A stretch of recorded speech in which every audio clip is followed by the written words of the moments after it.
राष्ट्रीय स्वयंसेवक संघ सरसंचालक మోహన్ భగవత్ గారికి నమస్కారం.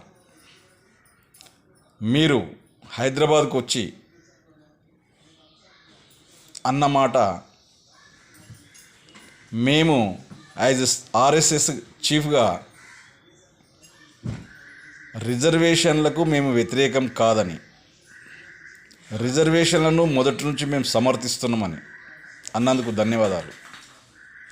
ఎట్ ద సేమ్ టైం నేను చిలకమ్మ నరసింహ తెలంగాణ రాష్ట్ర ఎస్సీ ఎస్టీ కమిషన్ మాజీ సభ్యుడిగా మిమ్మల్ని కోరుతా ఉన్నాను.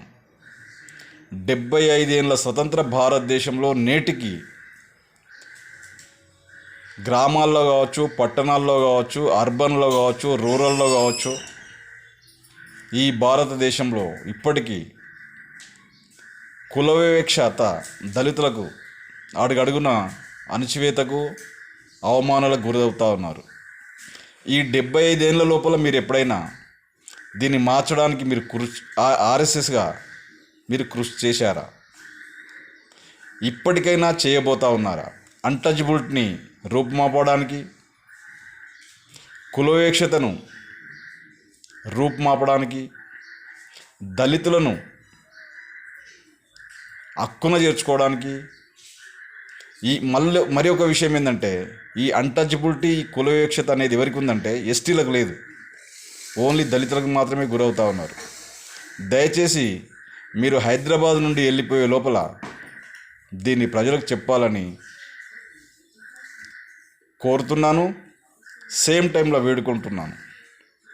ఎందుకోసం అంటే సోషల్ యాక్టివిటీస్లో స్వయం సేవకులు చాలా యాక్టివ్గా ఉంటారన్న విషయం నాకు కూడా తెలుసు.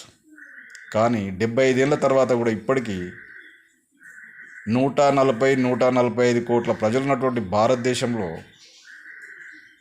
తోటి మనుషుల పట్ల, ముఖ్యంగా దళితుల పట్ల అంటరానితనాన్ని అణచివేస్తూ పశువుల కంట హీనంగా చూస్తూ ఉంటే ఇది ధర్మమా చెప్పాల్సినటువంటి అవసరం